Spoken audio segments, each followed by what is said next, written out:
ब्राह्मण कुल में जन्मे अंग ऋषि हमेशा भक्ति भाव में लीन रहा करते थे।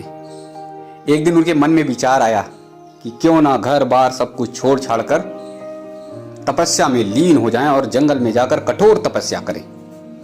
मगर उन्हें बार बार अपनी माँ का ख्याल आ जाता था। उनकी बूढ़ी माँ बिस्तर पर पड़ी रहती थी, बीमार थी और दर्द से पीड़ा से कराहती रहती थी। अंगिरस को ये लगा कि अगर बूढ़ी माँ से मैंने अपनी आज्ञा मांग ली तो इस स्थिति में शायद वो मुझे कठोर तपस्या के लिए आज्ञा ना दे। और इसलिए एक दिन रात में वो उठते हैं और माँ को प्रणाम करते हैं, आंखों में आंसू लिए हुए जंगल की ओर कठोर तपस्या के लिए निकल जाते हैं। जंगल में जाकर कठोर तपस्या के लिए वो आंखें बंद करके साधना में लीन होते हैं। तभी उनके कानों में करुण क्रंदन सुनाई देता है। एक बूढ़ी महिला कराहती हुई, दर्द से पीड़ा से रोती हुई उनके कानों में उसकी आवाज पहुंचती है। वो विचलित हो जाते हैं, परेशान हो जाते हैं। थोड़ी देर बाद फिर उनकी आंखें खुलती हैं और अंगिरस सोचते हैं कि इस बार तो तपस्या में ऐसा लीन होऊंगा कि कोई आवाज उनके कानों तक पहुंचेगी ही नहीं और सिर्फ वो भगवान को ध्यान लगाएंगे। और अंगिरस ने फिर ऐसा ही किया, आंखें बंद की और तपस्या में लीन हो गए। लेकिन उसके बावजूद उन्हें एक दर्द भरी आवाज फिर सुनाई दी।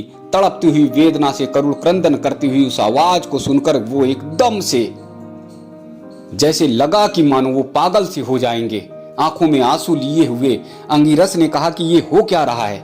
मैं बार बार तपस्या करने के लिए बैठता हूं तो किसी बूढ़ी महिला की आवाज आती है मेरे कानों में। मैं उस आवाज को सुनकर बर्दाश्त नहीं कर पाता हूं। कई बार लगातार ऐसे उन्होंने प्रयास किया तपस्या का, लेकिन उनकी तपस्या सफल नहीं हुई। बार बार वो आवाज आ जाती थी। अंत में अंगिरस ने निर्णय लिया कि वो अगस्त ऋषि से अपनी समस्या के बारे में बताएंगे और वो अगस्त ऋषि के पास पहुंच जाते हैं। अगस्त ऋषि से बताते हैं कि मैं जब तपस्या करने बैठता हूं तो मुझे एक बूढ़ी महिला की आवाज आती है, दर्द भरी कराहती हुई। मैं उसे सुन नहीं पाता। अगस्त ऋषि ने अंगिरस से कहा कि तुम ये बताओ कि जब तुम घर से चले थे तो क्या तुमने तपस्या के लिए अपनी माँ से आज्ञा ली थी, अनुमति ली थी? अंगिरस ने कहा कि नहीं, मैंने माँ से आज्ञा नहीं ली थी। बिना माँ को बताए हुए मैं तपस्या के लिए आ गया था।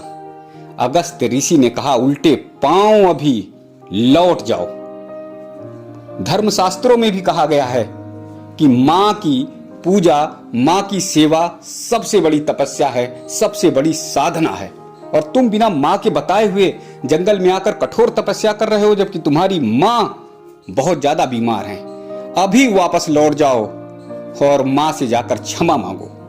अंगिरस तुरंत वापस लौट जाते हैं और माँ के पैर पकड़ लेते हैं, रोने लगते हैं कि माँ, मुझसे बहुत बड़ी भूल हुई कि मैं बिना बताए हुए तुम्हारी अनुमति के जंगल में जाकर तपस्या करने लगा।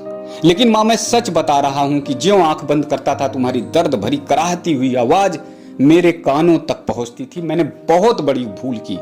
जो भी मुझे दंड देना चाहो तो दे लो। माँ ने अंगिरस को गले लगा लिया कि नहीं बेटा, कोई भी माँ कितने भी दर्द में तकलीफ में हो लेकिन बेटे को किसी भी तरह का कष्ट और दंड देना नहीं चाहती।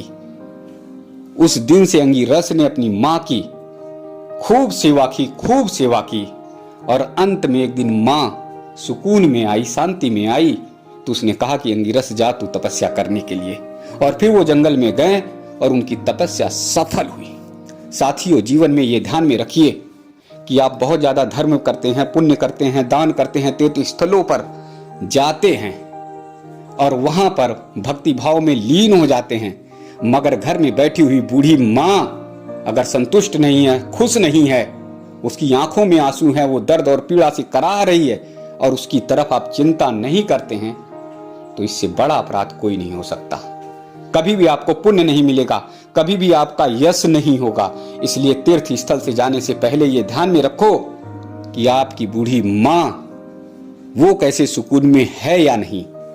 उसकी पहले सेवा करो, उसे प्रसन्न करो, उसके बाद जीवन में कहीं पर भी जाओ, आपको सुकून, यश, कीर्ति सब कुछ मिलेगी।